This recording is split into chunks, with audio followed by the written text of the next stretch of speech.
Hey, what's up, universe? It's 2:47 a.m. on Thursday, July 6th, 2023.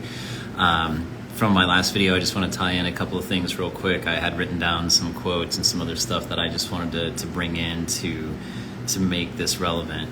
So I'll just kind of bullet point this here, right? So one thing is that, there's a saying that a problem cannot exist without its solution, right? And then one kind of phrase that I like too is that if you're not consciously objecting, or another way to, if you're not being the master of your own meaning, if you're not consciously objecting, you're passively consenting. Which goes into the next thing where, there's this quote, right, about the only thing necessary. Let me actually read it from the site, so I apologize. The quote is, "The only thing necessary for the triumph of evil is for good men to do nothing." Normally this quote, or traditionally this quote, may be attributed to Edmund Burke, and I'm learning from Open Culture, the site, that is not the case. Apparently, the phrase is probably attributed to something that John Stuart Mill, who delivered an inaugural address in 1867, he said, "Let not anyone pacify his conscience by the delusion that he can do no harm if he takes no part and forms no opinion. Bad men need nothing more to compass their ends than that good men should look on and do nothing. He is not a good man who, without a protest, allows wrong to be committed in his name, and with the means which he helps to supply, because he will not trouble himself to use his mind on the subject." So if you break that down, let not anyone pacify his conscience by the delusion that he can do no harm if he takes no part and forms no opinion. Bad men need nothing more to compass their ends, which, by the way, is geometry, than that of good men. Bad men need nothing more to compass their ends than that good men should look on and do nothing.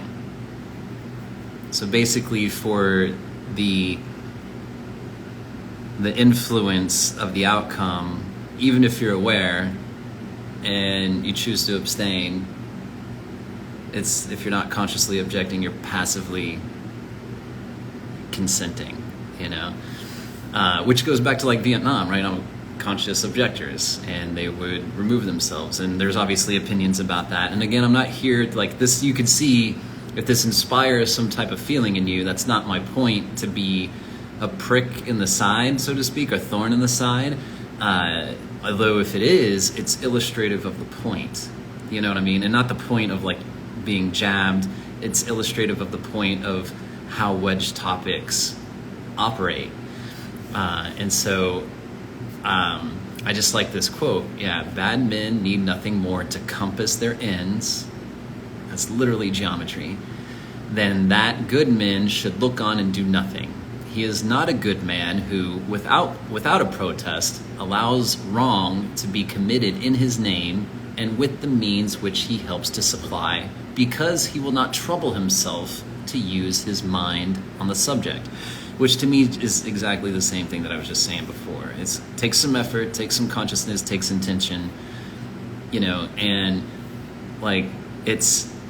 I'll be the first to tell you that I would rather not have the responsibility. You know what I mean? I'd rather just not. It goes to the Matrix. Why, oh, why didn't I take the blue pill, right? Is that the right one? I don't even remember. Whatever. So if I misspoke, then I apologize. But it's that whole thing about I love the quote, "With awareness comes choice and responsibility." And that is attributed to, now I'm gonna have to look it up. Because I like to give credit where credit is due. Amanda Lindhout.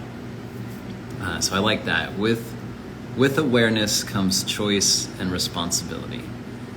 So anyway, I just wanted to put those things out there. And lastly, I do want to say that on my other video where I put the title of the YouTube video, that's not meant to cause a stir any one way or another as far as like that particular topic, like U.S. and Israeli relationships in Iran. You know, that's not the point of the video as far as my illustration or my use of it. That specific like 90-second section where that gentleman is talking, he gives like a number of examples of how on a macro scale this type of creation triangle, so to speak, or the use of wedge topics and the influence through authority shapes and creates specific desired outcomes for those that are in a position to create and shape those outcomes. So that was the point with that. So anyway, that is what I have. All right, thank you again for being with me. This one will be super quick. I don't need to go on. I just wanted to bring those things in and add that to the video. All right. Thanks for being here. I love you guys. I'll talk to you later. Bye.